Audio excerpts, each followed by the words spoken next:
আপনি এত খারাপ, আপনার লজ্জা করে না আমাকে উলঙ্গ অবস্থায় দেখতেছেন? না, আমার লজ্জা নেই। আপনাকে দেখে আমার খুব ভালোই লাগতেছে। কি বললেন আপনি? আশ্চর্য, আমি আমার বউকে দেখব না তো কাকে দেখব হে? কিসের বউ হয়? আমি এই বিয়ে মানি না, বুঝেছেন? আমার বিএফ আছে। বয়ফ্রেন্ড আছে তো আমাকে কেন বিয়ে করেছেন, হ্যাঁ? আমার জীবন নিয়ে খেলা করার জন্যে? চিন্তা করবেন না, আমি 3 মাস পরে আপনাকে ডিভোর্স দিয়ে চলে যাব নিজেই। এখন আমাকে পোশাক পরতে দেন আর সরে বসুন আপনি। আপনার সাহস দেখে তো আমি অবাক। এই যে মুখ সামলে কথা বলুন, বুঝেছেন? আমি আপনার স্বামী হই, আমি যা ইচ্ছে তাই করতে পারি। আপনাদের মতো মানুষদের জন্য কিছু কিছু মেয়ে ধর্ষিতা হয়, বুঝেছেন? এই কথাটি শুনেই হাসিব রেগে গিয়ে ওর হাত দুটি চেপে ধরে ওর উপরে ওঠে। আর হাসিব বলতে থাকে, এই অনেক কথা বলেছিস, আর একটি কথাও বলবি না। যদি বলিস খুব খারাপ হবে। কি করবেন আপনি, হ্যাঁ? আপনার সাথে আপনার কাছে আর কি বা আশা করা যায়? ঠিকই বলেছিস, আমি খারাপ। এখন দেখ কি করি। তখনই সাথী চিৎকার করে ওঠে।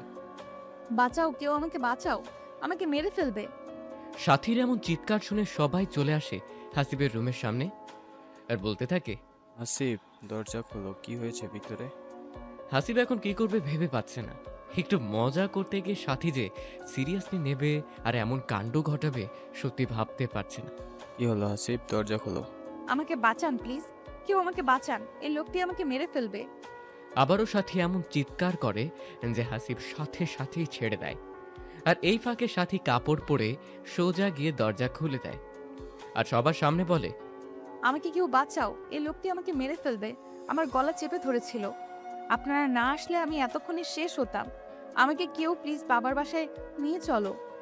সাথীর মুখে এমন কথাটি শুনে হাসিবের বাবা কষে একটি থাপ্পড় দেয়। তোকে এই শিক্ষা দিয়েছি আমি, হ্যাঁ? তুই যে আমার ছেলে, এটা ভাবতেই আমার লজ্জা লাগতেছে। তোর প্রতি আমার ঘৃণা হচ্ছে। বাবা, বিশ্বাস করো, এমন কিছুই হয়নি। এই মেয়েটি। চুপ কর, আর একটা কথাও বলবি না। যদি কথা বলিস তাহলে বাসা থেকে একদম বের করে দিব। সবাই ভাবছেন কি হয়েছে, তবে শুনুন, হাসিব পড়াশোনা শেষ করেছে। এখন তার বাবা মা মেয়ে খুঁজছে বিয়ে দিবে, কারণ ছেলে যথেষ্ট পরিমাণ বড় হয়েছে। মেয়ে খুঁজতে খুঁজতে সাথীকে পছন্দ করে ফেলে সবাই, আর সাথে সাথেই দিন তারিখ ঠিক করে বিয়ের। এর কিছুদিন পরে বিয়েও হয়। তো আজ বাসরাত। বাসরাত নিয়ে প্রতিটি ছেলেই স্বপ্ন দেখে, তেমনি হাসিবও দেখেছিল। এসব চিন্তা করে করে বাসর ঘরে ঢুকেই দেখে বউ শুয়ে আছে। আর এই অবস্থায় খুব সুন্দর লাগছিল সাথীকে। নিজেকে কন্ট্রোল করতে না পেরে হাসিব বিনা অনুমতিতে সাথীর শরীরের সব পোশাক খুলে ফেলে। আর তখনই সাথীর ঘুম ভেঙে যায়। আর পরে তো সব দেখেছেনই কি হচ্ছে। আমাকে বাবার বাসায় নিয়ে যান প্লিজ কেউ। সমস্যা নাই মা, ও আর কিছুই করবে না তোমাকে। উনি নাকি একটি মেয়েকে ভালোবাসে, তাই আমাকে বউ হিসেবে মেনে নিতে পারবে না। এইসব কি বলতেছো সাথী তুমি? মিথ্যা বলে আমাকে ছোট করতে চাও তুমি? আমি কেন মিথ্যা বলবো, হ্যাঁ? আপনি নিজেই বলেছেন। একদম চুপ করো, আর একটিও মিথ্যা কথা বলবে না বলে দিলাম। তখনই সাথী বলে ওঠে, আচ্ছা ওয়াশরুমটি কোন দিকে? সাথীর কথা মতো একজন ওয়াশরুম দেখিয়ে দেয় আর সাথী ওয়াশরুমে চলে যায়। প্রায় 10 বা 15 মিনিট পরে সাথী ওয়াশরুম থেকে আসে। এসেই বলতে থাকে, আমি এই বাসায় থাকবো না। আপনার ছেলের অন্য কোথাও সম্পর্ক আছে। হাসিব, সাথী যে সব বলতেছে সব কি সত্যি? না বাবা, এসব সত্যি না। তো আমি মিথ্যা বলতেছি, হ্যাঁ? সাথীর কথাটি শেষ হতে না হতেই বাহিরে কলিং বেলের শব্দ হয়। এত রাতে আবার কে আসলো বুঝলাম না। হাসিবের মা গিয়ে দরজাটা খুলে দেয় আর দেখতে পায় যে একটি মেয়ে এসেছে। হাসিবের মা জিজ্ঞেস করে, কে তুমি? কাকে চাই? হ্যাঁ, হাসিব বাসায় আছে, আমি ওর বউ। এই মেয়ে কি বলতেছো এসব? তোমার মাথা ঠিক আছে কি? মেয়েটির কথা শুনে সবাই তো অবাক হচ্ছে। কি হচ্ছে এইসব কিছুই বুঝতেছে না কেউ। আরো বেশি অবাক হয় হাসিব। অবশ্যই আমার মাথা ঠিক আছে। কই হাসিব, কই? হ্যাঁ, তখনই হাসিব সামনে এসে বলে, এই মেয়ে, আপনার সমস্যা কি, হ্যাঁ? মুখে যেটাই আসে সেটাই বলে যাইতেছো। মানে আমি মিথ্যা বলতেছি? তুমি আমাকে গোপনে বিয়ে করেছো আর এখন কি না মিথ্যা আশ্রয় নিতেছো? আর একটা কথা বললে এমন থাপ্পড় দিব না তোমাকে। প্লিজ হাসিব, আমার এমন সর্বনাশ করিও না। তোমার কাছে আমাকে আশ্রয় দাও। যখনই শুনেছি তুমি অন্য কোথাও বিয়ে করেছো, আমি আর ঠিক থাকতে পারিনি, তাই তোমাকে না জানিয়েই চলে এসেছি। এবার কিন্তু বেশি হচ্ছে। আমি আপনাকে কখনো দেখি নাই আর আপনি বিয়ের কথা বলতেছেন। ঠিক তখনই সাথী বলে ওঠে, দেখেছেন, আমি মিথ্যা কথা বলি নাই। আপনার ছেলের অন্য কোথাও সম্পর্ক আছে, তাই আমাকে বউ হিসেবে মেনে নিতে পারতেছে না, আর আমাকে মারার চেষ্টাও করতেছে। আর একটু এই বাড়িতে থাকবো না আমি। আমি বুঝে গিয়েছি এই সব কিছুই তোমার সাজানো নাটক, তাই না? নাটক হবে কেন? হ্যাঁ, এখন তো আপনার আসল পরিচয় বের হয়েছে। আর আপনারা কেমন সন্তান জন্ম দিয়েছেন? হ্যাঁ, আপনাদের না জানিয়ে বিয়ে করে। এদের মতো কিছু ছেলের জন্য আমাদের মতো মেয়ের সুন্দর জীবনটা নষ্ট হয়ে যায়। সাথীর কথা কেউ বিশ্বাস করবেন না। ও নিজেই নাকি অন্য একটি ছেলেকে ভালোবাসে, তাই আমাকে বলেছে 3 মাস পরে ডিভোর্স দিবে। এখন আবার আমার নামে মিথ্যা কথা বলতেছে। আর এই সাথী এই মেয়েটিকে মনে হয় সেট করেছে আমার নামে মিথ্যা কথা বলার জন্যে। তখনই মেয়েটা বলে ওঠে, আশ্চর্য! আমি মিথ্যা কথা বলবো কেন? হ্যাঁ, প্রমাণ নেবেন আমার? কি প্রমাণ আছে তোমার কাছে? হ্যাঁ, এই দেখুন, আমাদের বিয়ের কাগজপত্র। দেখি কাগজটি। এরপরে হাসিব হাতে কাগজটি নিয়ে তো অবাক, কারণ এখানে হাসিবের সাইন দেয়া আছে, কিন্তু হাসিব তো কখনো এমন কাগজে সাইন দেয়নি। কি হলো, এমন করে কি দেখতেছেন? হ্যাঁ, এটা আপনার সাইন। এটি তো আমার সাইন না। ও হতে পারে অন্য কেউ দিয়েছে হয়তো। না, অন্য কেউ দেয়নি, আপনি দিয়েছেন। আরো প্রমাণ নেবেন আপনি? আর কি প্রমাণ আছে? হ্যাঁ, আচ্ছা দাঁড়ান, যে কাজী অফিসে আমরা বিয়ে করেছি সেই কাজীকেই ফোন দিই, উনি সব কিছু বলবে। ঠিক আছে, ফোন দেন তবে। এরপরে মেয়েটি ফোন দেয় আর ফোনের লাউড স্পিকার বেড়ে দেয়। কাজীর কথা শুনে তো সবাই অবাক, কারণ কাজীও বলছে বিয়ে হয়েছে। এই মেয়ে, তুমি মিথ্যা কথা বলবে না। সত্যি করে বলো তো, তুমি কে আর কোথা থেকে এসেছো? আমি তোমার বউ, আর তোমার কাছে এসেছি। আর যদি এখন মেনে না নাও তবে পুলিশের কাছে যেতে বাধ্য হব।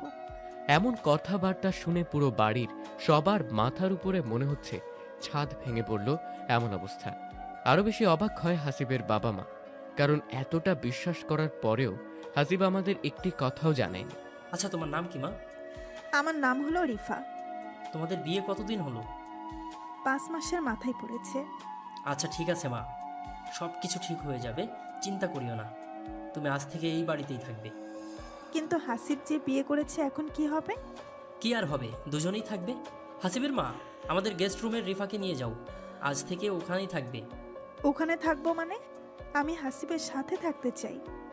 আজ তো ওই রুমে থাকো, কাল দেখা যাবে কি হয়। ঠিক আছে। এরপরে হাসিবের বাবার কথা মতো রিফাকে নিয়ে যাওয়া হয় ওই রুমে। বাবা, তুমিও এসব বিশ্বাস করলে? একদম চুপ থাক। তোর মতো খারাপ জঘন্য ছেলে আমি জন্ম দিয়েছি ভাবতেই আমার লজ্জা লাগছে।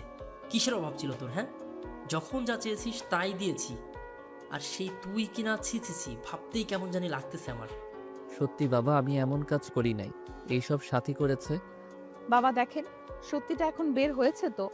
আপনার ছেলে আমাকে দোষ দিতেছে। আমি কালকেই বাবার বাসায় চলে যাব। ঝগড়া থামাও সবাই, এখন সবার রুমে চলে যাও, এসব নিয়ে কাল কথা হবে। না, আমি আপনার ছেলের সাথে থাকবো না। একে তো আমার জীবনটা শেষ করে দিল, তার উপর আবার রাতে যদি খারাপ কিছু করে তখন? কিছু হবে না, যাও রুমে যাও।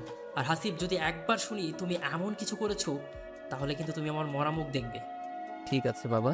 এরপরে সবাই রুমে রুমে চলে যায়। তো হাসিব রুমে আসতে না আসতেই সাথী বলতে থাকে, আমাকে যতটা সহজ সরল ভাবছো, আমি কিন্তু ততটা না। আমি জানি তুমি এইসব কাহিনী ঘটাইছো। আহা, ঠিকই বুঝেছেন। আপনি কেন এমন করলেন?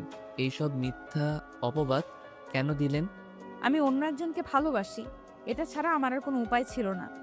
তাই বলে আমাকে সবার সামনে ছোট করলেন। কি এমন দোষ করেছি? আমি সবকিছু আগে থেকে ভেবে রেখেছিলাম, যখনই আপনি আমার উপর ঝাঁপিয়ে পড়বেন ঠিক তারপরেই এমন হবে। রিফা আপনার কে হয়? ও আমার বান্ধবী। আর একটি কথা বলতে চাই, সেটা হলো আমার স্বাক্ষর কোথায় পেলেন? একদিনে দেখি সব কিছু জানতে চান, আস্তে আস্তে সব জানবেন 3 মাসে। ও আপনি যে কতটা খারাপ সেটা বুঝে গেছি। দোয়া করি যার জন্য এমন কাজ করেছেন সেই যেন আপনাকে ছেড়ে না যায়। এত কথা ভালো লাগে না, চুপ থাকেন। কথাটি বলতে না বলতেই সাথীর ফোনে রিংটং বেজে ওঠে, আর সাথে সাথেই ফোনটি রিসিভ করে সাথী বলতে থাকে, জান, তোমার প্ল্যান অনুযায়ী সব কাজ হয়েছে। এখন শুধুমাত্র 3টা মাস অপেক্ষা করো, তারপরে তোমার কাছে চলে যাব। জানো, এই পরিবারের সবগুলাই বোকা, একটু কষ্ট হয়নি। এই কথাটি হাসিব শোনার সাথে সাথেই সাথীকে এমন ভাবে, খাস, তোর এত বড় সাহস! তুই কি না আমার পরিবারের লোককে বোকা বলিস? ওরা তোকে সম্মান করেছে, বুঝেছিস? তুই আমাকে থাপ্পড় দিলি? এত বড় সাহস তোর? হ্যাঁ, আবার কি চিৎকার করব? সেটা তোর ব্যাপার, তুই কি করবি না করবি। তোর মতো রাস্তার মেয়ে, বেশ্যা, এইগুলো ছাড়া আর কি বা পারবে করতে। এই মুখ সামলে কথা বল। চুপ করে ঘুম যাবে এদব মেয়ে কোথাকার। লজ্জা করে না বিবাহিত স্বামীর সামনে পরপুরুষের সাথে কথা বলিস? কেন জ্বলতেছে নাকি? আর তোর মতো খ্যাত ছেলেকে আমি স্বামী হিসেবে মানবো, এটা কেমনে ভাবলি? হ্যাঁ, আহা হা হা হা। হাসিস কেন? হ্যাঁ, একদিন দেখবি এই খ্যাত ছেলেটার কাছেই ফিরে আসতে হবে তোকে, কিন্তু তখন আর পাবি না। হুম, এইসব স্বপ্ন দেখতে থাক। এমন ঝগড়া করে দুজনে ঘুমিয়ে পড়ে, কারণ অনেক রাত হয়েছে। তাতেই আবার আজ বিয়ে হয়েছে, অনেক ক্লান্ত। পরের দিন সকালবেলা উঠে দেখে রিফা সব কাজ করছে বাসার। এটা দেখে তো সবাই অবাক, বিশেষ করে হাসিব আরো বেশি অবাক হয়। তখনই হাসিব জিজ্ঞেস করে, এই আপনি কি করতেছেন এইসব? হ্যাঁ, কি করি জানো না? বিয়ে হয়েছে, শ্বশুর বাড়িতে এসেছি, কাজ তো করতেই হবে, তাই কাজ করতেছি। বাহ, ভালোই নাটক করতে পারো। কিসের নাটক করি আমি? হ্যাঁ, সেটা আপনি ভালো জানেন কি নাটক করতেছেন। ওভার অ্যাক্টিং বেশি হচ্ছে আমার মনে হয়। এই তুই চুপ কর হাসিব। বাবা, তুমি জানো না এই মেয়েটি নাটক করতেছে? আর একটি কথাও বলবি না। বিয়ে যখন চুপ করে করেছিস তখন মনে ছিল না, এখন এই সব করতেছিস।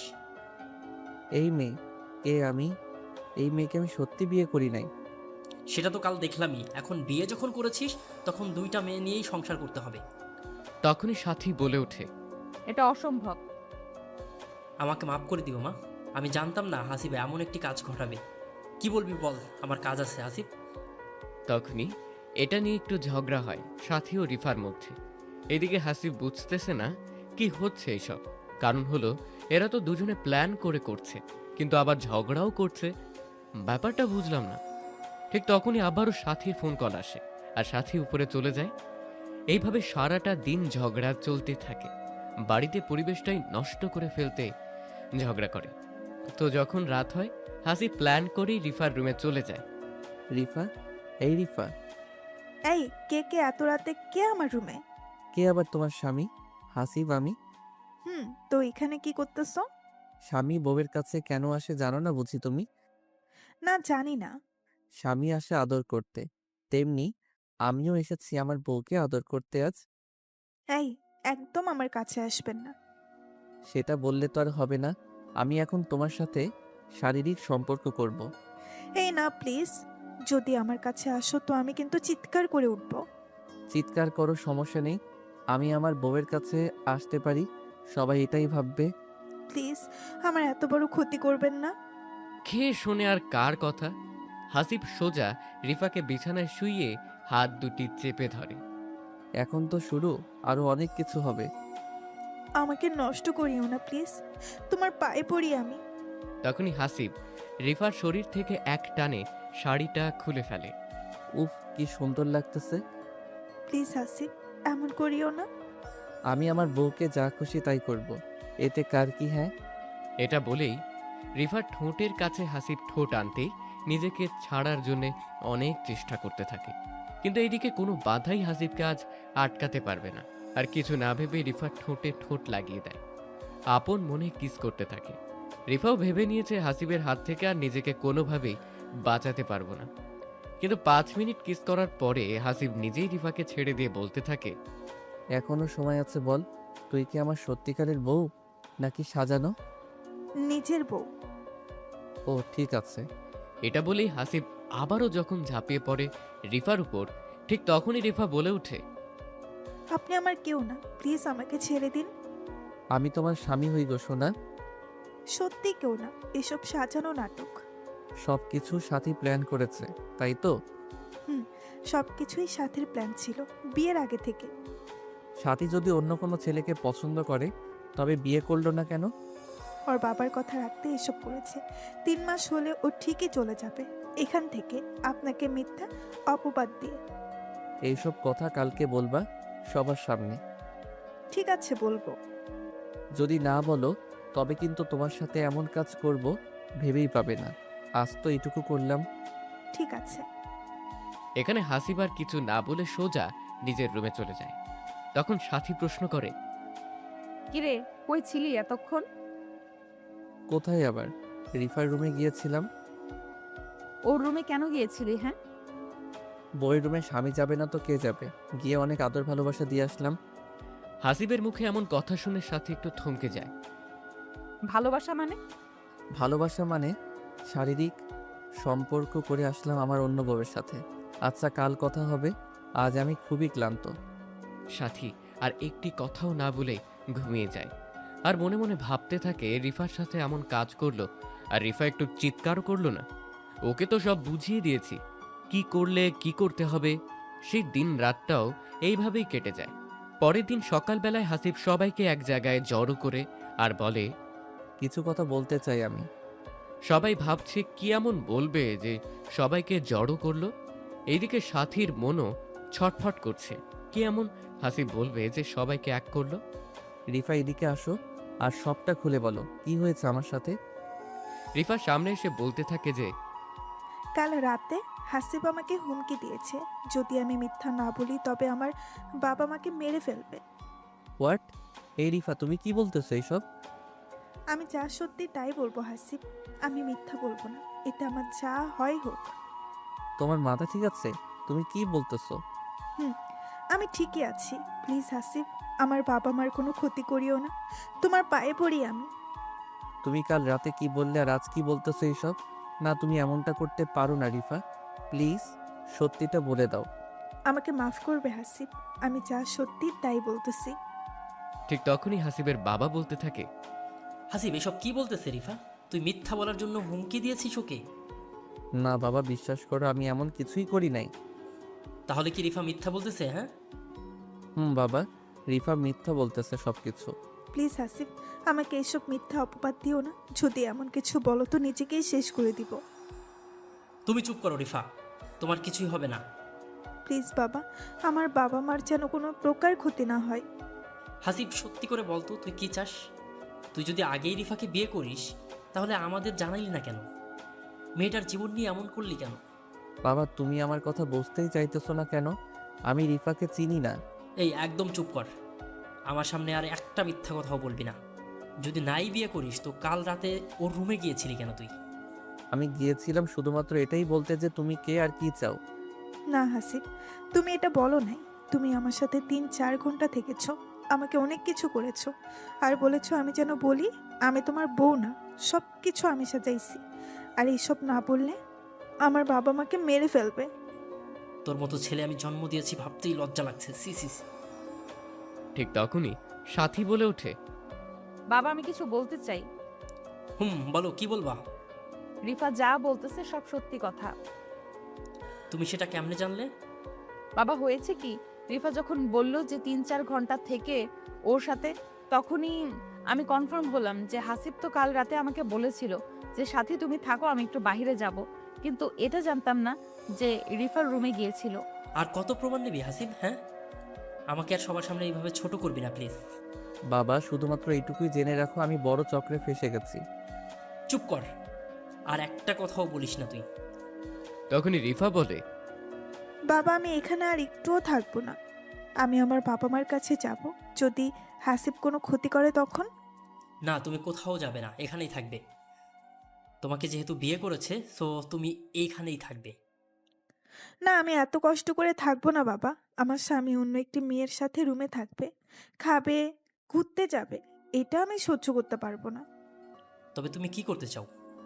আমার জীবনটা তো নষ্ট করেছি, আমি আর চাই না অন্য একজনের জীবনও নষ্ট হোক।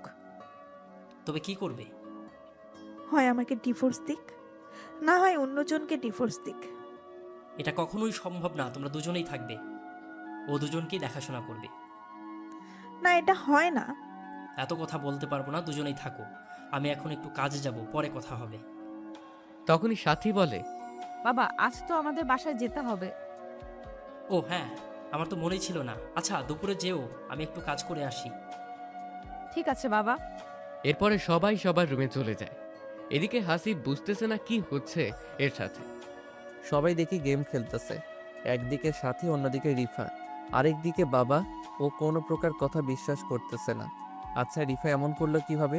ও তো কাল রাতে বলল সব সত্যি বলবে, কিন্তু আজ এমন পাল্টি খেলো কেমনে? এসব ভেবে ভেবে হাসিব রুমে আসতেই এখনো এত বড় খেলোয়াড় হও নাই মিস্টার হাসিব। তোমরা যেটা করতেছো একদমই ঠিক করতেছো না। এর জন্য খুব বড় মাসুল দিতে হবে তোমাদের।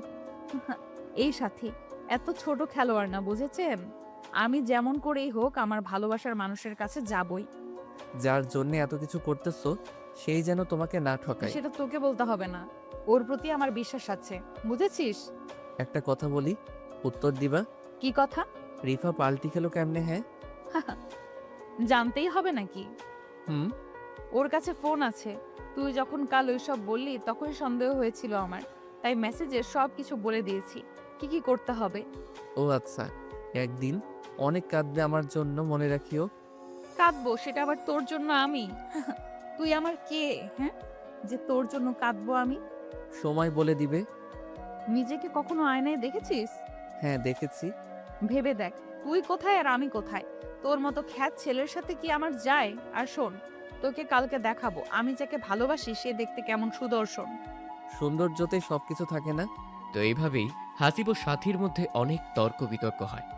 এর মধ্যে আবার হাসিবের বাবা কাজ সেরে বাসায় আসে দুপুরে। হাসিব, বোমা কোথায় তোমরা? হাসিব সাথী বাবার ডাক শুনে রুম থেকে বের হয়ে আসে। বাবা বলো। বিয়ের পরের দিন তো দুজনেই শ্বশুরবাড়িতে যেতে হয়। তো তো মানে তুই সাথীকে নিয়ে ওর বাবার বাড়িতে যাবি আর 2 দিন থেকে আসবি। অসম্ভব, আমি যাব না ওদের বাসায়। আর একবার বলতো যাবি না? হ্যাঁ আমি যাবই না। তখনই সাথী বলে ওঠে, বাবা দেখেছেন আপনার ছেলে কেমন করে? আমি রুমের ভেতরে কত করে বললাম 2 দিন থেকেই আসবো, কিন্তু ও নাকি যাবে না। হাসিব, তুই যদি না যাস তো অনেক খারাপ কিছু ঘটে যাবে, কিন্তু মনে রাখিস বাবা। বাবার এমন কথায় হাসিবও শেষমেশ রাজি হয়ে যায়। ঠিক বিকেল 5টায় দুজনে গাড়ি নিয়ে বের হয় সাথীর বাবার বাসায় যাবার উদ্দেশ্যে। তখন হাসিবের মাথায় একটাই চিন্তে কাজ করছে, কি থেকে জানি কি হয় আল্লাহ ভালো জানে। এই গাড়িটা থামাও। গাড়ি থামাবো মানে? এই নির্জন রাস্তায়? যা বলেছি তাই কর। তো হাসিবও সাথীর কথা মতো গাড়িটি থামানোর সাথে সাথে সাথী নেমে পড়ে আর পেছনে দৌড়তে থাকে। এদিকে হাসিবও কিছু না বুঝে সাথীর পিছে পিছে যায় আর গিয়ে দেখতে পায় যে সাথী একটি ছেলের সাথে কথা বলছে। কেমন আছো সবুজ তুমি?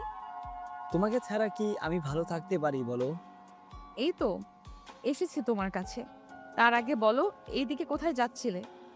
আরে কোথাও না, মন খারাপ তাই একটু হাঁটছিলাম। কি ভাগ্য তোমার সাথে দেখা হলো। এটাই হলো আমাদের ভালোবাসার টান। জানো তোমাকে খুব মিস করতেছিলাম, কিছুই ভালো লাগতেছিল না আমার। আমারও একই অবস্থা। তোমাকে ছেড়ে আর কোথাও যাব না সোনা পাখি আমার। সবাই ভাবতেছেন সবুজ লোকটা আবার কে। এখানে সবুজকেই সাথী ভালোবেসেছিল, তাই এত কিছু করেছে হাসিবের সাথে। ঠিক তখনই সবুজ সাথীকে জড়িয়ে ধরে। যখনই ঠোঁটে কিস করতে যাবে সেই সময় হাসিব বলে ওঠে, এই দাঁড়াও ওখানেই। এই আপনি কি আর এখানে কি করতেছেন? আমি কে সেটা সাথীকে বলো আর সাথীকে ছেড়ে দাও। হট, কে এই লোকটি সাথী? ওর সাথেই তো আমার বিয়ে হয়েছে। হা হা হা, তাই নাকি? এ বলছি না সাথীকে ছেড়ে দে। যদি ছেড়ে না দেই কি করবি? কথাটি শোনা মাত্রই হাসিব গিয়ে সবুজের শার্টের কলার ধরে বলতে থাকে, তুই আমার সামনে আমার বউয়ের গায়ে হাত দিস? এত বড় সাহস তোর? হ্যাঁ। এটা বলে সবুজকে মারতে থাকে। আর এইদিকে সাথী তো অবাক হয়ে তাকিয়ে থাকে, কারণ হাসিবকে বোকা মনে করেছিল আর ওই নাকি সবুজকে এমন করে মারছে। এই ছাড়ো দুজনে প্লিজ।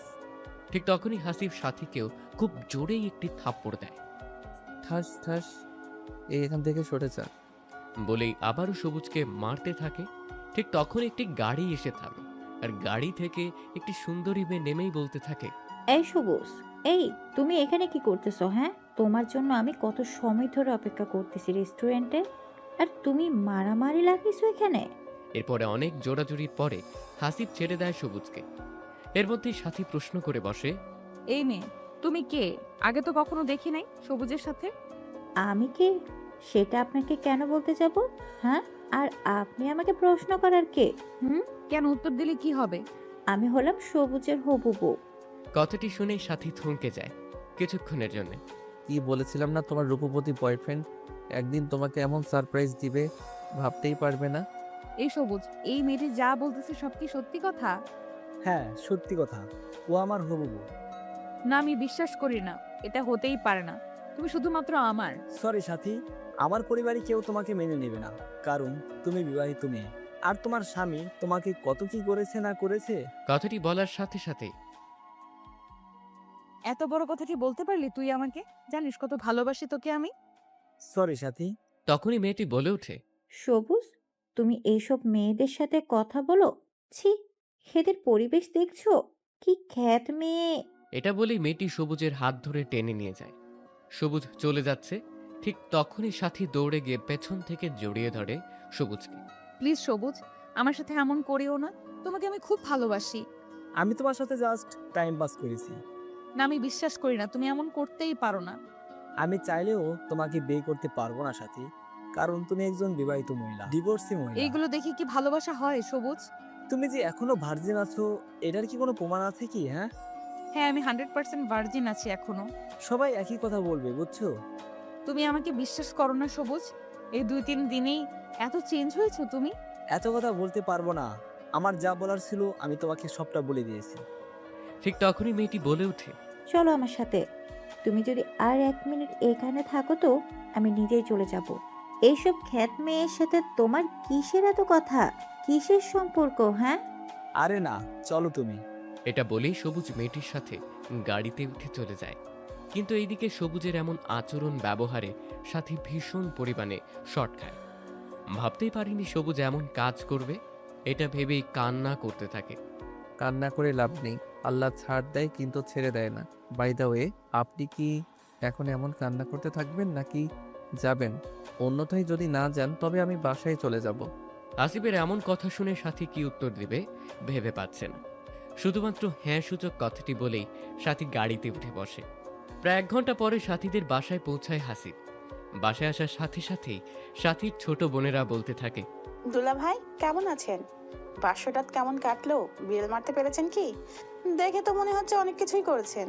ঠিক তখনই সাথীর মা এসে বলে, ওই তোরা থামবি কি? দেখেছিস এই মাত্র আসলো আর তোরা শুরু করে দিয়েছিস পেঁচাল। বাবা চলো রুমে, চলো তোমরা দুজনে। এটা বলেই হাসিবকে একটি রুমে নিয়ে আসা হলো। বাবা এটা সাথীরই রুম, সাথী যাবার পরে থেকে পড়ে আছে। ও আচ্ছা। ঠিক আছে বাবা, তোমরা ফ্রেশ হয়ে নিচে আসো, আমরা খাবার রেডি করছি। এটা বলেই সাথীর মা চলে যায়। এদিকে সাথী এতটাই কষ্ট পেয়েছে কোনো প্রকার কথা বলছে না। ঠিক তখনই হাসিব লক্ষ্য করে যে সাথীর ঠোঁট থেকে রক্ত বের হচ্ছে। সরি সাথী, আসলে হয়েছে কি, আমার বউকে কেউ আমার সামনে এমন করবে আর আমি দাঁড়িয়ে থেকে দেখব, এটা কখনোই হয় না। তাই তোমাকে থাপ্পড় দিয়েছি। সমস্যা নেই, আপনি ফ্রেশ হয়ে নেন। ওয়াশরুমটা কোন দিকে? কথাটি বলার সাথে সাথেই সাথী ওয়াশরুমের দিকে নিয়ে যায়। প্রায় আধা ঘন্টা পরে হাসিব আর সাথী যখন একসাথে রুম থেকে বের হয়ে আসছিল, ঠিক তখনই সাথীর মা বাবা দূর থেকে দেখে বলে ওঠে, দেখছো সাথীর মা, কত সুন্দর লাগতেছে দুজনকে, মনে হচ্ছে রাজা রানী আসতেছে। ঠিকই বলেছো, খুব সুন্দর লাগছে আমার মেয়ে জামাইকে। আল্লাহ যেন ওদের সারা জীবন সুখে রাখে। এরই মধ্যে আবার দুষ্টু শালিগুলো চলে আসে। দুলা ভাই কি বলবো, তোমারে ওয়াও লাগতেছে। উফ, আপুর জামাই না হয় যদি আমার জামাই হতে।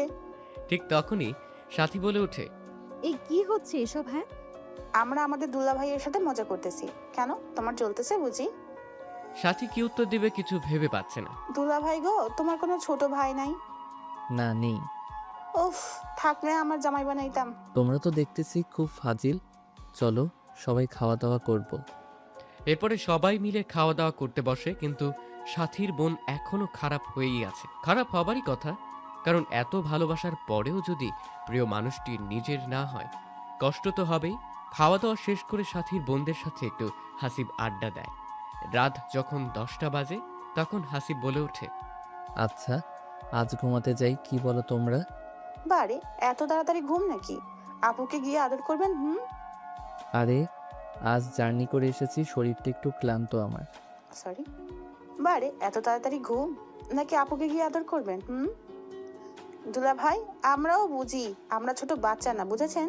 এরপরে হাসিব রুমে এসে দেখে যে সাথী ঘুমিয়ে গিয়েছে।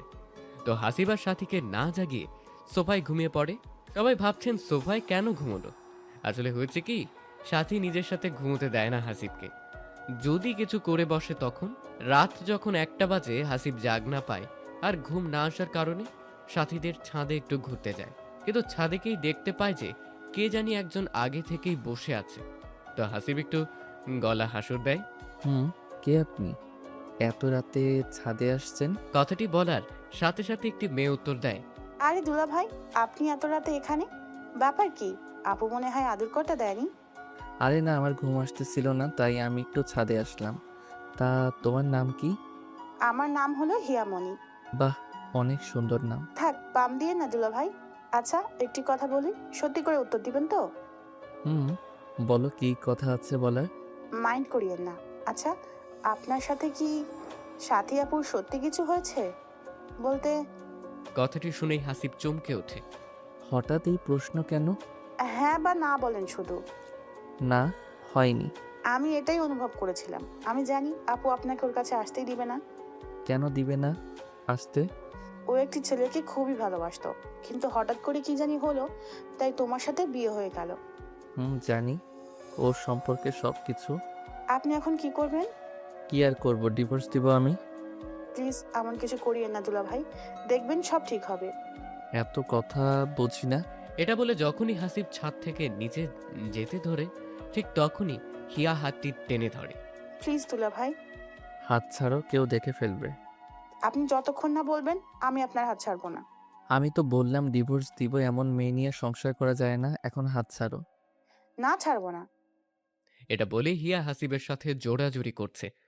ঠিক এই সময় একজন ছাদে আসে, আর এসেই তোর এত বড় সাহস আমার বোনের হাত ধরিস, তাও আবার এত রাতে? আরে না, আমি তো। হাসিবের কথাটি শেষ হতে না হতেই সাথী আবার বলতে থাকে। আমার ভাবতেই লজ্জা লাগতেছে, তোর মন মানসিকতা এত নিচে।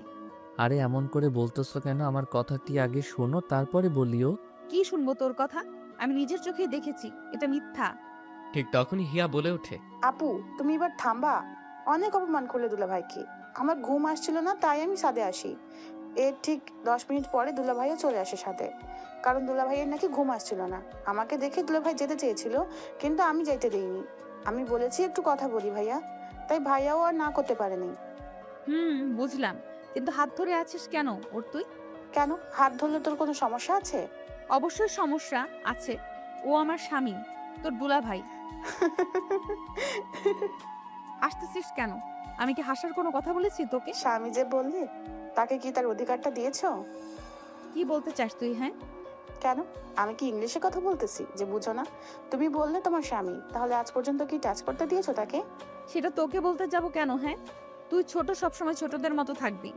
তোমাকে 3 মাস পরে দুলাভাই নিজেই ডিভোর্স দেবে, তুমি দেওয়ার আগে। তাই দুলাভাইয়ের হাত ধরে বলেছিলাম আমার আপুর জীবনটা নষ্ট করিও না। এই কথাটি শুনে সাথী যেন কিছুক্ষণের জন্য থমকে যায়। তোকে কে বলেছে আমাকে ডিভোর্স দিবে? কে আবার বলবে? দুলাভাই বলেছে। ভালোই তবে হলো, ওর কাছ থেকে মুক্তি পেলেই আমি খুশি। হাসিব এই কথাগুলো শুনে আর কিছু না বলে সোজা রুমে এসে ঘুমিয়ে পড়ে। তো এইভাবেই 2-3 দিন কেটে গেল। সাথীদের বাসা থেকে আজ চলে আসবে সাথী আর হাসিবের বাসায়। বাবা, আমার মেয়েটি খুব রাগী, তুমি ওর কথায় কিছু মনে করো না প্লিজ। ঠিক আছে মা, সমস্যা নেই। সাথী শোন মা, জামাইকে কখনো কষ্ট দিস না, যদি কষ্ট দিস জীবনে সুখী হতে পারবি না। সাথী শুধুমাত্র মাথা নাড়িয়ে হ্যাঁ সূচক জানায়। তারপর বিদায় নিয়ে দুজনে বাসায় চলে আসে। বাসায় আসতে না আসতেই রিফা চলে আসে হাসিবের কাছে। দাও, এই ব্যাগগুলো আমি ভেতরে নিয়ে যাচ্ছি। আপনি সরুন, আমি নিজেই পারবো নিতে। এমন করতে নেই, দেন বলছি না। এটা বলে রিফা জোর করেই ব্যাগগুলো নিচে নিয়ে রুমে চলে আসে। তো রিফা যখন ব্যাগগুলো নিয়ে নেয়, তখন হাসিব একটু ওয়াশরুমে চলে যায়। রিফা ব্যাগগুলো হাসিবের রুমে নিয়ে আসতেই সাথী বলে ওঠে। রিফা শোন। বল, কি বলবি? তার আগে তুই বল, সবুজ ভাইয়ের সাথে কি তোর দেখা হয়েছিল? এইসব পরে শুনিস। আচ্ছা বল, তবে কি বলতে চাইলি? তোর কাজ এখন এখানে শেষ, তুই কালকে চলে যাস। মানে কি বলতেছিস এইসব? যা বলেছে তাই কর, তোর কাজ শেষ, এখন চলে যা। বাকি কাজ আমি নিজেই করতে পারবো। না, আমি যাব না। যাবি না মানে কি বলতে চাস তুই? আমি এই 5-6 দিনে এই বাসায় মানুষগুলোর মায়ায় পড়ে গেছি, আমি যেতে পারবো না। হোয়াট? তোর মাথা ঠিক আছে? কি বলতেছিস? আমার মাথা ঠিক আছে সম্পূর্ণ। তোকে আমি এখানে থাকার জন্য কি এনেছি? হ্যাঁ, তোর সমস্যা কি বুঝলাম না। তুই তো 3 মাস পরে ডিভোর্স দিবি, তো এত কথা পেঁচাইতেছিস কেন? সেটা তুই বুঝবি না। আমি যাইতে পারবো না। আর তুমি হাসিবকে ডিভোর্স দিলে আমি কোনো না কোনোভাবেই হাসিবের মনে জায়গা করে নিয়ে কোনো না কোনোভাবেই বিয়ে করে নেব, আর চিরকাল এখানেই থাকবো। মাথা গরম করিস না আমার। রিফা তোকে যা বলেছি তাই কর, না হলে খুব খারাপ হবে বলে দিলাম। যা ইচ্ছে করতে পারিস তুই। তুই যে হাসিবের বউ না এইসব বলে দেব কিন্তু। বলে দেখ তারপর কি হয় তোর আবার। এটা বলতে না বলতেই হাসিব চলে আসে। এই কি হয়েছে এখানে? হ্যাঁ, চিল্লাচিল্লি করতেছো কেন দুজনে? জানো হাসিব, সাথী না আমার সাথে খারাপ ব্যবহার করতেছে। আমি শুধুমাত্র বললাম ছোট তোর বাসায় কেমন দিন গেল। একদম মিথ্যা বলবি না বলে দিলাম। তোকে কি এই কথা আমি বলেছি? তো কি বলেছ শুনি একটু। এই, তোমরা দুজন নাটক বন্ধ করবে? তোমরা দুজন কি চাচ্ছ আবার? হ্যাঁ, আমি কিছু চাই না, তোমাকে চাই শুধুমাত্র। লজ্জা কর না? অন্যজনের স্বামীকে নিজের স্বামী ভাবিস? কথাটি শেষ হতে না হতেই এত বড় সাহস তোর, এই কথা বলিস? আমি সব প্রমাণ দিয়েই এই বাসায় এসেছি। এদিকে সাথী ভাবতেই পারছে না এমন ভাবে থাপ্পড় দিবে রিফা। সাথী যখন ঘুরে আবার রিফাকে থাপ্পড় দিতে যাবে, ঠিক সেই টাইমে হাসিব হাতটি ধরে ফেলে। অনেক হয়েছে তোমাদের নাটক, এখন বন্ধ করো এইসব। রিফা, আপনি আপনার রুমে চলে যান। রিফা হাসিবের কথা মতো রুমে চলে আসে, কিন্তু এইদিকে আবার সাথীও ভাবতেই পারছে না এমন একটা সময় আসবে যে সময় রিফা এমন পাল্টি খাবে। এখন শুধুমাত্র হাসিবের মাথায় একটি চিন্তা, সাথী করে কবে ডিভোর্স দিবে আর কবে এইসব থেকে মুক্তি পাবে। এমন সময় কান্নাকাটির আওয়াজ শুনতে পায় হাসিব। যে রুম থেকে বেরিয়ে আসে, এসে দেখে রিফা কান্না করছে। কি হয়েছে মা তোমার? কান্নাকাটি করতেছো কেন? বাবা, আমি চাই হাসিব আজ থেকে আমার সাথে থাকবে। কিন্তু ও যদি তোমার কোনো ক্ষতি করে? আমার বিশ্বাস কোনো ক্ষতি করবে না। কি হয়েছে এখানে এত কান্নাকাটি কেন শুনি? এত কিছু বলতে হবে না, আজ থেকে 1 সপ্তাহ রিফার সাথে থাকবি, কথা মনে থাকে যেন। কিন্তু বাবা। কোনো কিন্তু নেই, আমার কথাই শেষ কথা। ঠিক আছে। রাত যখন 9টা বাজে, বাবার কথা মতো হাসিব রিফার রুমে আসে। রুমে আসতে না আসতেই রিফা হাসিবকে জড়িয়ে ধরে। এ কি করতেছেন? ছাড়েন আমাকে। ছাড়ার জন্য কি এনেছি রুমে তোমাকে? এই রূপ যৌবন তোমার চোখে কি পড়ে না? শুধু সারাটা দিন সাথে সাথেই থাক। আমিও তো তোমার বউ নাকি? আপনি কি বলতেছেন এইসব? আশ্চর্য হবার কি আছে শুনি? আমি তো আপনারই স্ত্রী হই। নাটক বন্ধ করুন আর আমাকে ছেড়ে দিন, না হলে চিল্লাচিল্লি করব। চিৎকার করে কোনো লাভ নেই। আপনি কি চাচ্ছেন? হ্যাঁ, আমি চাইতেছি তুমি আমাকে একটি বেবি এনে দাও। হোয়াট? আমি তোমার সন্তানের মা হতে চাই। আবার আমাকে ফান্দে ফেলানোর নাটক শুরু করে দিয়েছেন। না, সত্যি সত্যি আমি মা হতে চাই। একদম চুপ করেন। আপনাকে কি আমি বিয়ে করেছি যে আপনাকে গর্ভবতী বানাবো? হ্যাঁ, প্লিজ আসিফ, প্লিজ, আমি তোমাকে সত্যি অনেক ভালোবাসি, বিশ্বাস করো। বিশ্বাস শব্দটা তো মরেই গেছে। ঠিক তখনই রিফা ওয়ালড্রপের উপর থেকে কোরআন শরীফ এনে বলছে। এই যে দেখো, কোরআন শুয়ে বলতেছি। হাসিব, আমি তোমাকে সত্যি অনেক ভালোবাসি। এটা দেখে হাসিবও একটু আশ্চর্য হয় আর ভাবতে থাকে কি হচ্ছে এইসব। কিন্তু আমাকে কেন ভালোবাসো? জানো, আমি এখানে অভিনয় করতে এসেছি, কিন্তু তোমার পরিবারে এমন ভালোবাসা, স্নেহ, যত্ন পেয়ে আমি তোমার পরিবারের মায়ায় পড়ে গিয়েছি। শুধুমাত্র এর জন্যই কি? না, আরও কারণ আছে। জানো, সাথী তোমাকে ডিভোর্স দিবে 3 মাস পরে, আর সবুজ নামের একটি ছেলেকে বিয়ে করবে। আমাকে এখানে এনেছে যেন তোমাদের সংসারে সমস্যার সৃষ্টি করি, আর বলেছিল তুমি নাকি খুবই খারাপ, তোমার পরিবারের মানুষও খারাপ, তাই 3 মাসের মধ্যে যেন আরও সমস্যার সৃষ্টি হয় আর তুমি ওকে ডিভোর্স দাও। কিন্তু হাসিব, বিশ্বাস করো, আমি এখানে এসে আমি বুঝতে পারি সাথে সব কিছুই ভুল বলেছে, কারণ তোমার পরিবারের মানুষের মতো মানুষ হয় না। আর তুমি এত ভালো একজন মানুষ, যা বলার ভাষা নেই। কি করে তোমাদের আমি কষ্ট দিই, তাই আমি ভেবেছি সাথে চলে গেলে আমি তোমাকে সত্যি সত্যি বিয়ে করে নেব। জানো, সাথী আজ কি বলেছে আমাকে? কি বলেছে? ও বলেছে আমি যেন তোমাকে ছেড়ে যাই, আমার নাকি কাজ শেষ। বিশ্বাস করো হাসিব, আমি তোমাকে ভালোবেসে ফেলেছি। আমি তোমার সাথে সারাটি জীবন থাকতে চাই। কিন্তু প্লিজ, কোনো কিন্তু নেই। তুমি সাথীকে ডিভোর্স দেওয়ার পরেই আমাকে বিয়ে করে নিও। আচ্ছা, আমি ভেবে দেখব। দেখিও, কিন্তু আমার তোমাকেই চাই হাসিব। আচ্ছা, তুমিও যদি সেই দিনের মতো পরে পাল্টি খাও তখন? এই যে কোরআন শুয়ে কথা দিলাম, কখনোই পাল্টি খাবো না। বিশ্বাস করেছি। এখন কুরআন রেখে আসো। হাসিবের কথা মতো রিফাও কুরআন রেখে আসে। আজ মনে হয় বৃষ্টি নামবে, চলো না ব্যালকনিতে যাই একটু। হাসিবও কিছু না ভেবেই চলে আসে রিফার সাথে। ব্যালকনিতে আসার সাথে সাথেই হাসিব ও রিফা দেখতে পায় যে সাথী ও ওর রুমের ব্যালকনিতে এসেছে। সবাই ভাবছেন এটা আবার কেমন করে। সেটা হলো রিফার রুমটি আর সাথের রুমটি দুটো রুমের তফাৎ, তাই একই লাইনে ব্যালকনি থাকার কারণে সবটা দেখা যাচ্ছিল। ওফ, আসো, বৃষ্টি আসবে, কি যে ভালো লাগতেছে। তাই নাকি? বৃষ্টি খুব ভালো লাগে তোমার? অনেক ভালো লাগতো, কিন্তু কখন জানি বৃষ্টি আসবে আল্লাহই ভালো জানেন। একটু অপেক্ষা করো, বৃষ্টি আসবে দেখিও। ঠিক তখনই কথাটি শেষ হতে না হতেই বিদ্যুৎ চমকে ওঠে, আর সাথে সাথে রিফা হাসিবকে জড়িয়ে ধরে। হাসিব কি করবে বুঝতে পারছে না। এরই মধ্যে আবার বৃষ্টিও আসলো। এই ভিতরে চলো, বৃষ্টি পড়তেছে। না, যাবো না, তোমাকে জড়িয়ে ধরে এখানেই থাকবো আর বৃষ্টি উপভোগ করব। আরে না, বললাম না ভিতরে চলো। এটা বলেই হাসিব একটু সাথী ব্যালকনির দিকে তাকাতেই অবাক হয়, কারণ সাথী সব কিছু দেখেছে। এমন করো কেন? বললাম না যাবো না, আজ দুজনে এখানেই গল্প করব। সাথী কিন্তু সবকিছু দেখতেছে, বুঝছো? দেখুক, তাতে আমার কি? আরে ও কি মনে করবে বলো? কি মনে করবে আবার? এটা বলেই রিফা হাসিবের মুখের কাছে ঠোঁট দুটি নিয়ে যায়। এই কি করতেছো? তোমার ঠোঁটের ছোঁয়া পেতে চাই হাসিব। এখন না, আর এইসব বিয়ের আগে পাপ, বুঝেছো? বাবা, তাই বুঝি। তবে সেই দিন রাতে তোমার পাপের কথা মনে ছিল না? এটা শোনার পরে হাসিব মনে মনে বলতে থাকে, এই রে ধরাটা খাইলাম বুঝি আমি। ওই, মনে মনে কি বিড়বিড় করতেছ? কই কিছু না তো। হাসিবের কথাটি শেষ হতে না হতেই রিফা হাসিবের ঠোঁট দুটি নিজের করে নেয়। এই কি করছো, ছাড়ো। সাথী কিন্তু দেখতেছে। দেখুক, চুপ থাকো তো। এবার হাসিবও কিছু না ভেবেই রিফার সাথে কিছু করতে রেসপন্স দেয়। দুজনে আপন মনে দুজনের ঠোঁট খাচ্ছে, আর অন্য দিক থেকে সাথী সব কিছুই দেখছে। রিফান এমন পাগলামি দেখে হাসিবার নিজেকে যেন কন্ট্রোল করতেই পারছে না। ঠোঁটে 2 মিনিট কিস করতে না করতেই হাসিব আলতো করে রিফার ঘাড়ের চুলগুলো সরিয়ে ঘাড়ে চুমু দিতেই রিফা যেন কেঁপে উঠল। এত রোমান্টিক তুমি, মিস্টার হাসিব? না গো, আমি রোমান্টিক না। হয়েছে, এখন ছাড়ো। বললেই হলো, আরও তো অনেক কিছুই বাকি আছে। কিন্তু রিফা একটু নিজেকে ছাড়ানোর চেষ্টা করলেই হাসিব আরও জোর করে।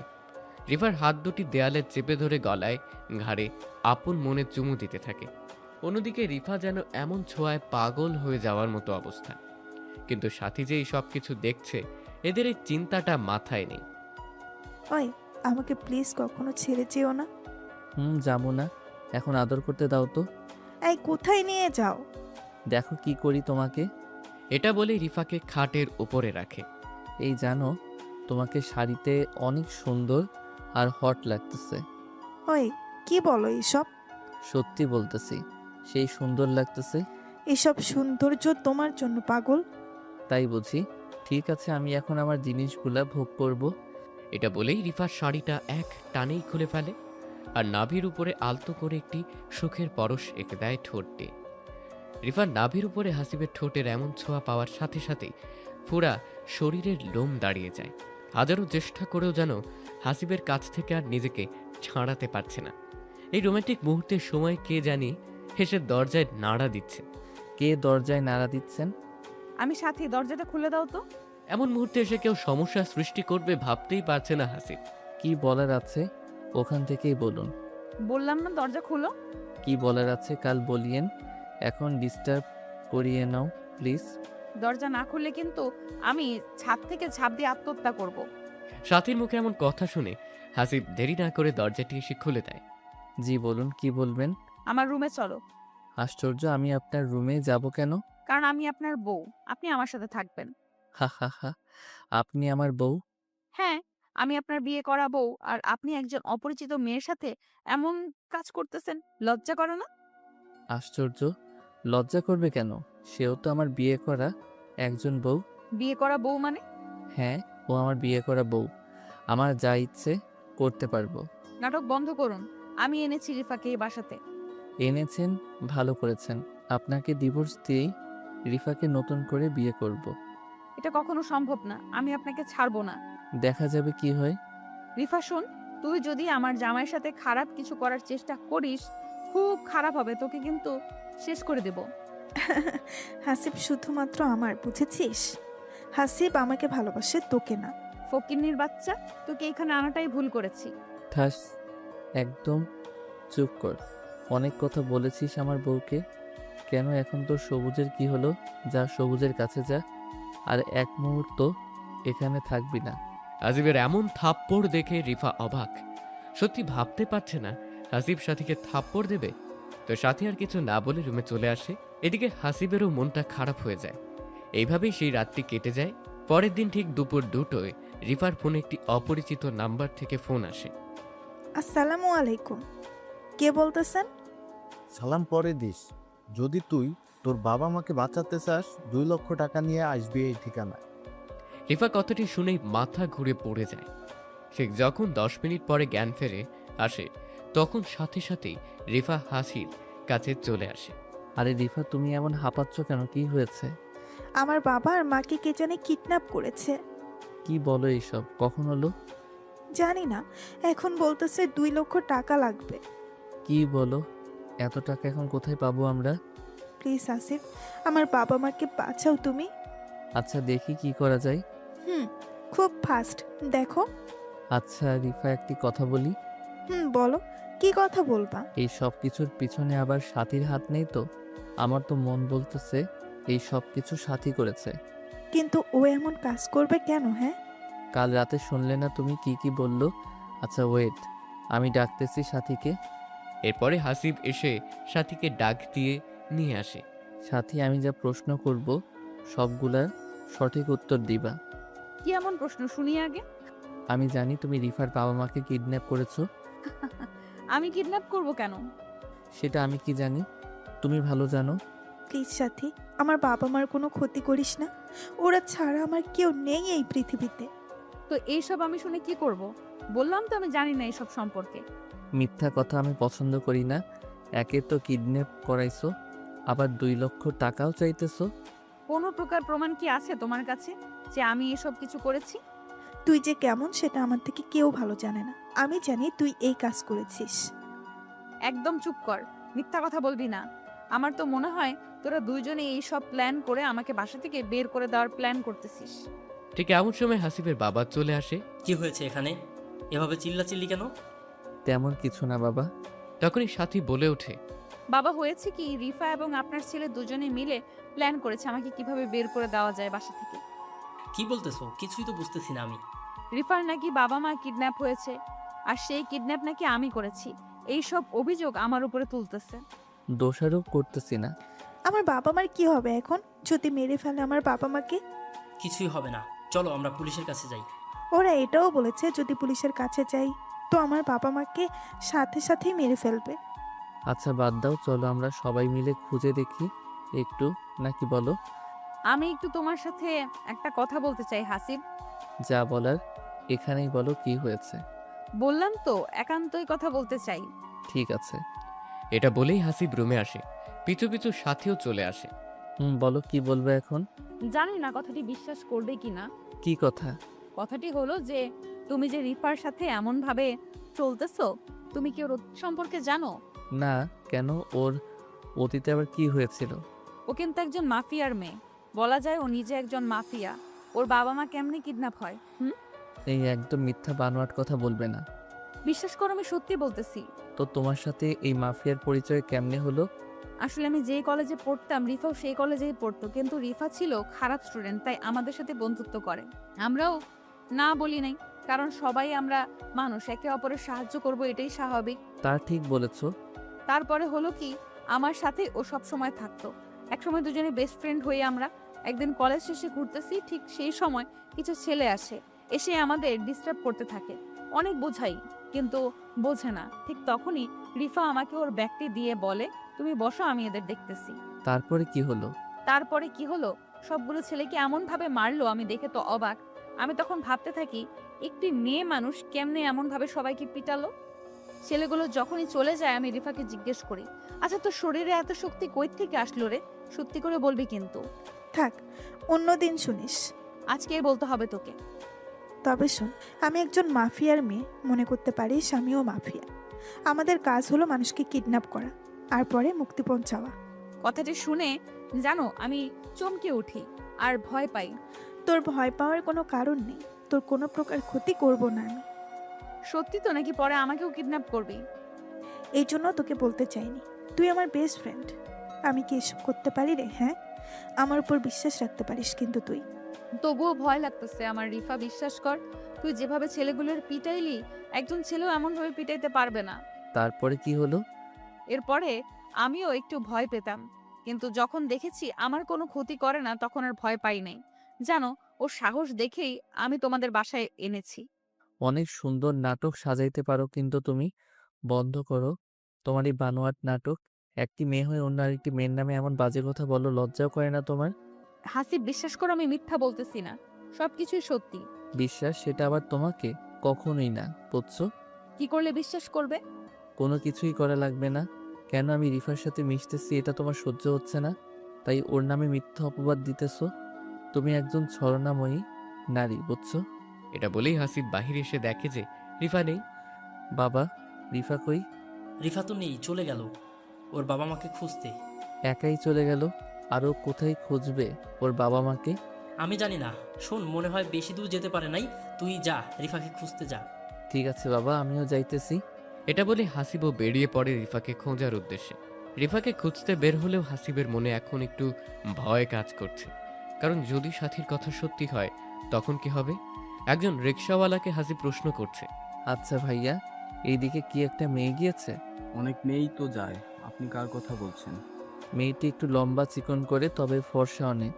আর হ্যাঁ, মেয়েটি একটু চিন্তিত ছিল। ও মামা, হ্যাঁ হ্যাঁ, এমন একজন মেয়েকে আমি একটু আগে নামিয়ে দিয়ে আসলাম। মেয়েটা খুব চিন্তিত আর বলতেছিল একটু তাড়াতাড়ি করে চালান রিক্সা। কোথায় নামাই দিছো মামা? রংপুর লালবাগে নামাই দিয়ে আসলাম। ও আচ্ছা, আমাকেও নিয়ে চলুন এখনই। এটা বলেই হাসিব রিক্সাওয়ালা লোকটির সাথে চলে যায়।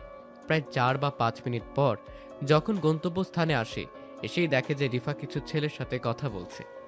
হাসিব আর কিছু না ভেবে ওর কাছে চলে যায়। রিফা, তুমি এখানে আসলে, আর সেটাও আমাকে না বলে? আরে তুই এখানে? তোমার বাবা মা কিডন্যাপ হয়েছে, আমি আসবো না তো কে আসবে শুনি? ও আচ্ছা, তুমি চলে যাও, আমি ঠিক খুঁজে বের করব। চলে যাব মানে কি সব বলতেছো? আমি চাই না আমার জন্য তোমার পরিবারের কারো কোনো প্রকার ক্ষতি হোক। একদম চুপ করো, আর বলো এই ছেলেগুলাকে, আর তুমি বা কি করতেছো এদের সাথে? আসলে এরা হলো তোমার গ্যাং, তাই তো? গ্যাং মানে? আর মিথ্যা বলবে না, আমি জানি তুমি একজন মাফিয়ার মেয়ে। ও সবটা জেনেই গেছো তবে? সাথী বলেছে। হুম, ও সত্যি বলেছে হাসিব, আমি একজন মাফিয়ার মেয়ে, অনেক খারাপ। আমার কাছে এতদিন লুকাইছো কেন? কারণ যদি আমি বলতাম তুমি আমার সাথে জীবনেও মিশতে না। তাই বলে তুমি এত বড় সত্যিটা লুকাই রেখেছো? প্লিজ হাসিব, আমাকে মাফ করে দিও, আর আমি চাই না আমার জন্য তোমার ক্ষতি হোক। কিন্তু আমি তো তোমার পিছু ছাড়বো না। আর না, তোমার ক্ষতি হবে। হলে হোক, কিন্তু তোমাকে একা যাইতে দিব না। এমন পাগলামি করিও না তো হাসিব, তোমার কিছু হলে তোমার বাবা মার কি হবে? হ্যাঁ, সমস্যা নাই, চলো। এরপরে হাসিবের এমন জোড়াজড়িতে রিফা ওর না করতে পারেনি, তাই বাধ্য হয়ে হাসিবকেও নিয়ে যাইতে চায়। তুমি যাবে, কিন্তু খুব সাবধানে থাকতে হবে। কেন কেন? কারণ ওদের কাছে অনেক অস্ত্র আছে। কি বলো এইসব? ওরা অনেক খারাপ মানুষ। আচ্ছা, তোমাদের কাছে নেই অস্ত্র? আছে, আমাদের কাছেও আছে অনেক। তুমি কি চালাইতে পারো অস্ত্র? পারি। ও আচ্ছা, ঠিক আছে। তোমরা কি জানো তোমার বাবা মা কোথায় আছে এখন? জানি, এখান থেকে 2 কিলোমিটার দূরে একটি পরিত্যক্ত বাড়িতে রেখেছে। আচ্ছা ঠিক আছে, চলো তবে। আমি আবারও বলতেছি, সাবধানে থাকতে হবে তোমাকে। এরপরে হাসিব রিফার কিছু ছেলে সবাই মিলে গন্তব্যস্থানে যায়, কিন্তু গিয়েই দেখে যে পুরো বাড়িতে লোকজন পাহারা দিচ্ছে। প্রায় 15 বা 20 জন লোক হবে। এমন সময় রিফার ফোনে আবার কল আসে। হ্যালো, কোথায় যাইতে হবে এখন আমাদের? ফোনে স্পিকার থাকার কারণে সব শোনা যাচ্ছে। বাড়ির ভিতরে চলে আসো। আর হ্যাঁ, কোনো চালাকি করতে পারবে না, যদি করো তোমার বাবা মাকে শেষ করে দেবো। ঠিক আছে, যাচ্ছি। রিফা, কি হলো? তুমি বাইরে থাকো হাসিব, আর একটি অস্ত্র তোমার কাছে রাখো, কিছু হলে ব্যবহার করবে। আমিও ভিতরে যাব। প্লিজ দয়া করে ভেতরে যেও না, তুমি বাইরে থাকো। ঠিক আছে, আমি বাহিরে আছি, কিন্তু তুমি যদি বাহিরে না আসো আমি কিন্তু ভিতরে চলে যাব। ঠিক আছে। এরপরে হাসিব বাহিরে থাকে আর রিফাও ছেলেগুলো ভিতরে যেতে থাকে। এমন সময় একজন ছেলে রিফাকে বলে ওঠে, আপু, তুমি এই ছেলেটাকে চিনো? তোদের দুলাভাই হবে ও। কিন্তু আপু, একটি কথা বলতে চাই, তুমি আবার কি ভাবো না ভাবো? বল, কি বলবি? আপু, এই ছেলেটাকে আমি চিনি, ও গোয়েন্দা। তোর মাথা ঠিক আছে পাগল একটা? আপু, সত্যি আমি একজন দেখেছি। মানুষের মতো কি মানুষ থাকে না, হ্যাঁ? থাকে, কিন্তু আমার বিশ্বাস এই লোকেই ওই লোক। একদম চুপ কর। আমি হাসিবকে ভালো করে চিনি, ও গোয়েন্দা না। আচ্ছা আপু, সরি। হুম, চুপচাপ ভেতরে ঢোক। যে কোনোভাবেই হোক বাবা মাকে বের করতে হবে এখানে। আপু। এরপরে যখন রিফা ভেতরে ঢোকে দেখে যে বাবা মাকে বন্দি করে রেখেছে, ঠিক তখনই রিফা দৌড়ে যেতে ধরল। ওখানেই দাঁড়াও রেফা, যদি এক পা এগিয়ে যাও তো তোমার বাবা মাকে শেষ করব। কে তুমি? কি চাও? চাই তো অনেক কিছু, আগে বল কোনো চালাকি করিস নাই তো? না। হঠাৎ এরপরেই রিফার ছেলে গোলাগুলি শুরু করে দেয়। এর মধ্যেই রিফাও শুরু করে দেয় গোলাগুলি। প্রায় এক পর্যায়ে যখন সবকিছু থেমে যায় তখনই রিফা বলে, বাবা, বাবা তুমি কোথায়? আশ্চর্য, আমার বাবা কোথায় গেল? ঠিক তখনই একজন বলে ওঠে, তোমার বাবা আমার কাছে রিফা? এটা দেখে তো রিফা পুরোই অবাক, কারণ হাসিব কখন ভেতরে আসলো। তুমি এখানে? হাসিব মানে বুঝলাম না, কখন ভেতরে আসলে? আমার কাজেই তো সঠিক সময় সঠিক স্থানে আসা। মানে কি বলতেছো তুমি? কিছুই তো বুঝতেছি না আমি। মানে হলো আমি একজন ডিবি পুলিশ। এটা কিন্তু ফাজলামি করার টাইম না হাসিফ। তোমার সাথে ফাইজলামি করার সময়ও আমার নেই, বুঝছো? তোমার বাবা একজন এই দেশের জঘন্যতম ব্যক্তি, যার নামে হাজার হাজার ব্যক্তির পরিবার আজ রাস্তায় নেমেছে। তোমার বাবার জন্য আমার নিজের মামা মারা গিয়েছে। তোমার বাবা এই আইনের চোখে একজন খুনি, যার একটাই শাস্তি মৃত্যুদণ্ড। হাসিবের মুখে এমন কথা শুনে যেন রিফার বুক ধরপড় করতে থাকে। না, আমার বাবা খুনি না। মিথ্যা চাপা থাকে না রিফা, আর তুমিও একজন মাফিয়া, যার বিচার আদালত করবে। আমি শুধুমাত্র আমার দায়িত্ব পালন করব। তুমি এসব জানলে কেমন করে? তোমার সম্পর্কে আমি অনেক কিছুই জানি যেটা তুমি জানো না। মানে? তুমি যেই দিন বউ হয়ে আমার বাসায় আসলে নাটক করতে, সেই দিনই তোমাকে চিনে ফেলেছি আমি। তুমি আমাকে চিনলে কেমনে? তোমার ফটো আগে থেকেই আমার কাছে ছিল, তোমাকে মনে মনে খুঁজতেছিলাম, কিন্তু মেঘনা চাইতেই তুমি বৃষ্টি হয়ে এসেছো। তার মানে তুমি জেনে শুনে আমার সাথে এমন করছো? জি। আমি বিশ্বাস করি না। Has your wish. তার মানে তুমি কি আমাকে ভালোবাসো না? জি না। তোমার মতো একজন মাফিয়ার মেয়েকে আমি কেমনে ভালোবাসবো বলো? ইঁদুর বিলাইয়ের কি কখনো মিল হয় শুনেছো? সেই রকম তুমি ইঁদুর। এত বড় ধোকা, তাও আবার আমার সাথে! এটা কেমনে করলে তুমি হাসিব? সত্যি আমি তোমাকে অনেক ভালোবাসি। হা হা হা। হাসিবের এমন হাসি দেখে সেই ছেলেটা আবার রিফাকে বলতে থাকে, আপু, আমি তোমাকে বলছিলাম না এই ছেলেটাকে আমি আগে দেখেছি, এ একজন পুলিশ। তুমি আমার কথা বিশ্বাস করো নাই। কিচ্ছু হবে না, চুপ থাক তুই। রিফা, রাইফেল সব নিচে রাখো, না হলে আমি তোমার বাবা মাকে গুলি করতে বাধ্য হব। তুমি আমার সাথে এত কিছু করেও বলতেছো আমাকে ভালোবাসো না? এটা ব্যাপার না, কিছু কিছু কাজে এমন করতে হয়। ছি হাসিফ, তুমি এমন করলে। আমি বুঝেছি সাথী তোমাকে আমার সম্পর্কে আরো বেশি কিছু বলেছে। বলেছে। ও অবশ্য বলতে চাইনি। আমি রিফা বলতেছি, আমি ছাড়া তোমার জীবনে কেউ থাকবে না। সাথীকে আমি শেষ করে দিব। এ পেঁচাল বন্ধ করো। আমি এত সহজে ধরা দিব না হাসিব। আমি শুধুমাত্র তোমার জীবনে বউ হয়ে থাকতে চাই। একদম চুপ থাকো বললাম, না হলে তোমার বাবা মা কিন্তু আমার হাতে আছে। থাক। এখানে কিন্তু সাথীর কোনো দোষ নেই। আছে, দোষ অবশ্যই আছে। আমার নামে তোমাকে এত কিছু বলেছে, আমি জানি না। বিশ্বাস করো রিফা, সত্যি বলতেছি। একদম চুপ থাকো। আমি চেয়েছিলাম এসব ছেড়ে দিয়ে একটা নতুন জীবন শুরু করব, কিন্তু সাথী সেটা হতে দিল না। এখানে কোনো দোষ নেই বললাম না। আছে না নেই সেটা আমি ভালো জানি। অনেক বোঝাইছি তোমাকে, এখন কি তুমি নিজেই ধরা দিবা নাকি আমার আসল রূপটা বের করতে হবে সেটা বলো। আমি তো কোনোভাবেই ধরা দিব না সাথীকে শেষ না করা পর্যন্ত। সাথী সবকিছু বলেছে, আর ও আর আমি এসব প্ল্যান করেছি, দেখি তুমি সাথে কি করতে পারো। মানে সাথী তো সবুজকে ভালোবাসতো।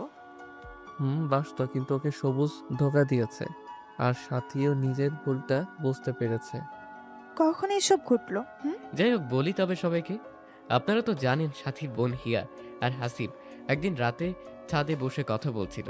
সেই দিন কিন্তু সাথী ওদের সব কথা শুনেছিল আর ভাবছিল, সবুজ তো আমাকে ধোকা দিল, কিন্তু এই হাসিব তো কোনো প্রকার ধোকা দেয়নি। সবুজ যদি আমাকে ভুলে নতুন কোনো মেয়েকে নিয়ে থাকতে পারে, তো আমি কেন পারবো না হাসিবকে ভালোবাসে তার সংসার করতে? এটা ভেবেই হাসিবকে সেই রাতে বলে, হিয়া, তুই আর হাসিব কি করতেছিস এত রাতে ছাদে? না আপু, কিছু না, আমার ঘুম আসছিল না তাই ছাদে আসি।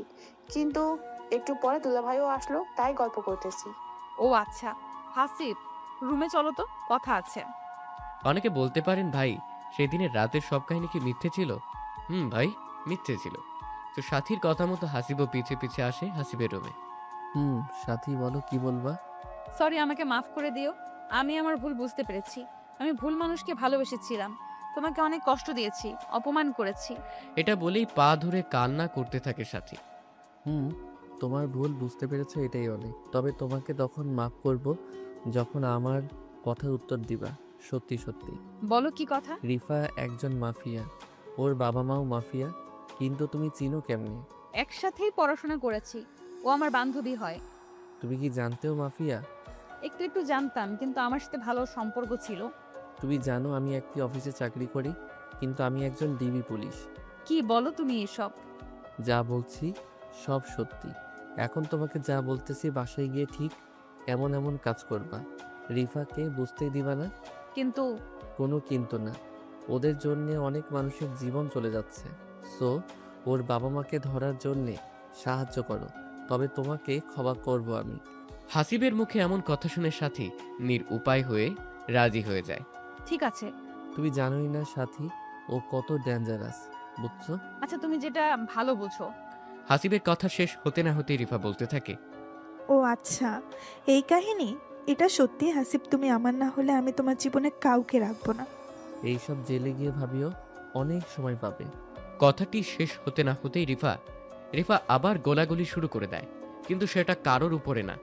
এমন গোলাগুলিতে সবাই একটু স্তব্ধ হয়ে যায় কিছুক্ষণের জন্য। যখনই গোলাগুলি থেমে যায় হাসিব দেখে যে রিফা নাই এখানে, উধাও। তুমি যেখানেই যাও না কেন রিফা, তোমাকে আমি খুঁজে বের করবই। আর তোমার বাবা মা এখন আমাদের হাতে, তুমি অবশ্যই তো আসবে।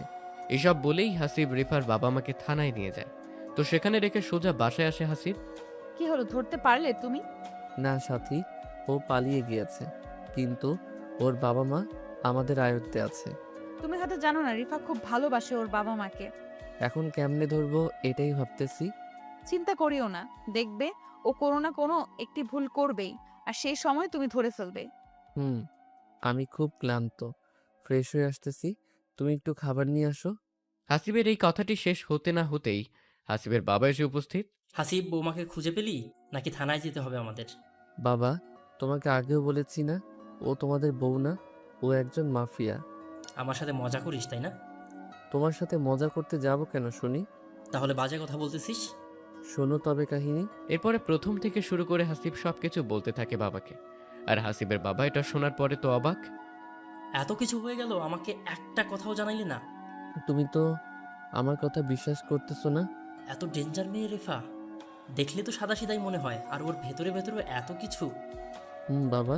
যাই হোক, আল্লাহ বাঁচাইছে আমাদের সবাইকে। এখনো সমস্যা আছে, ও আমাদের সমস্যা করতে পারে, তাই একটু সাবধান থাকতে হবে।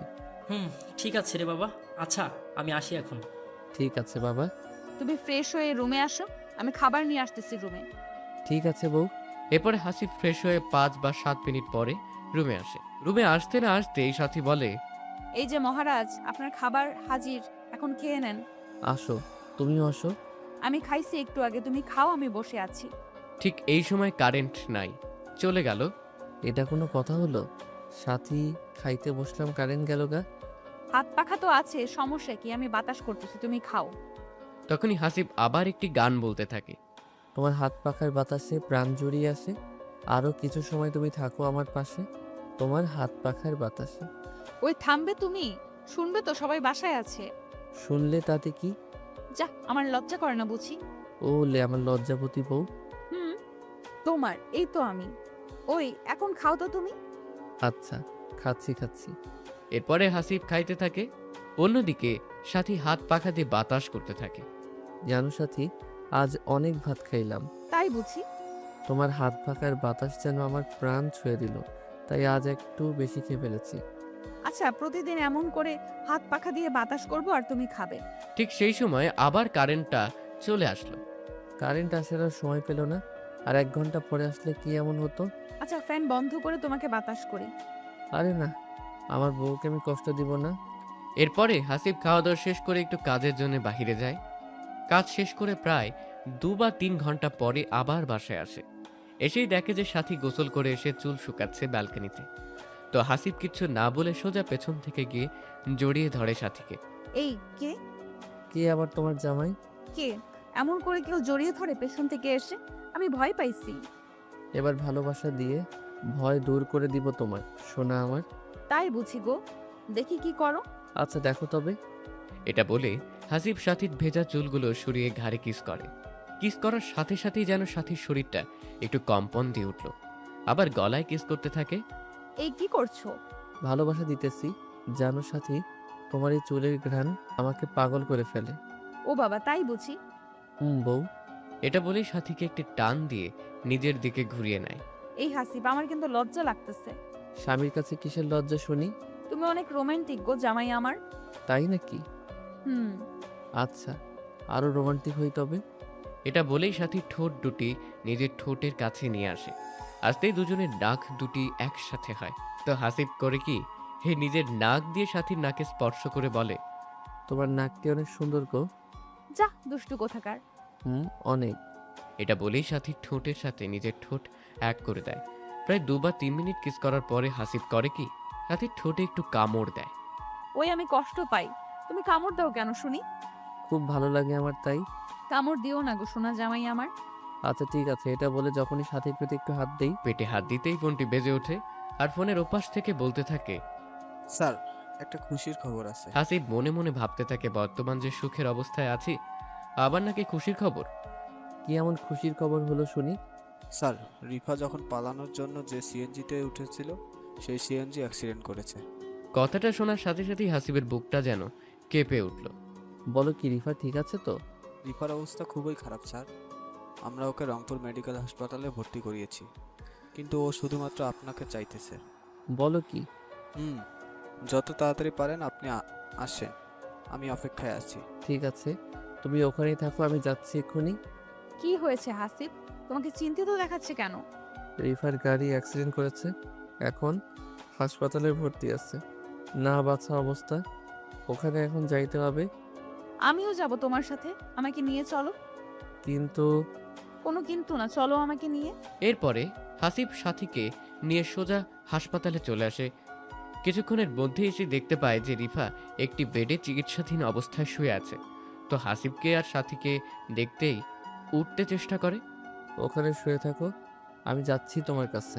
এটা বলে হাসিব সোজা রিফার মাথার কাছে বসে। চিন্তা করিও না রিফা, সব ঠিক আছে। আমি মনে হয় আর বেশিক্ষণ বাঁচবো না হাসিব। মারা যাবার আগে কি তোমার কোলে আমি একটু মাথা রাখতে পারি? কথাটি শোনার সাথে সাথেই হাসিব রিফার মাথাটা কোলে নেয়। আরে পাগলি, তোমার কিচ্ছু হবে না।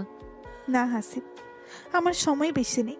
সাথী এদিকে আয় না, দরজার ওখানে কি করিস? সাথী কান্না অবস্থায় বলতে থাকে, আজ আমার জন্য তোর এই অবস্থা হবে আমি ভাবতেই পারি নাই। আমি যদি জানতাম, বিশ্বাস কর, তোকে কখনো এই বাসায় আনতাম না। থাকলে একটা, আমার কপালে যে এটা ছিল রে। এখানে তোর কোনো দোষ নেই, আমার পাপের সাজা আমি পাচ্ছি। একদম চুপ থাক। সাথে একটা কথা বলি শোন, হাসিবকে কখনো কষ্ট দিস না।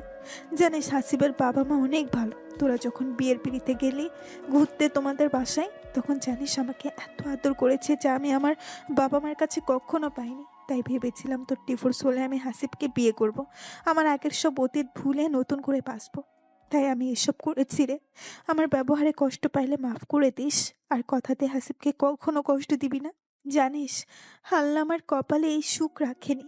যাই হোক, আল্লাহ যেটা ভালো বুঝেছে সেটাই হয়তো করেছে। প্লিজ আমাকে কথা দে না। রিফার মুখে এমন কথা শুনে হাসিব সহ পুরো রুমের লোকের সবার চোখে পানি এসেছে।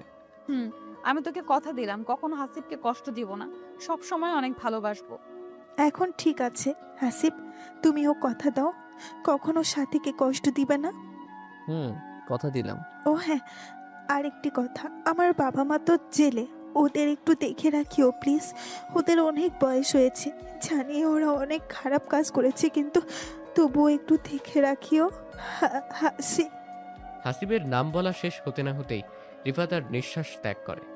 রিফা মারা যাবার পরে যেন সবাই হতবাক হয়ে তাকিয়ে আছে শুধুমাত্র ওর দিকে, কেউ কোনো কথা বলতেছে না। ঠিক তখনই কিছু পুলিশ এসে বলে, স্যার আমরা এখন কি রিপাকে নিয়ে যেতে পারি? কারণ ওকে চেক করতে হবে।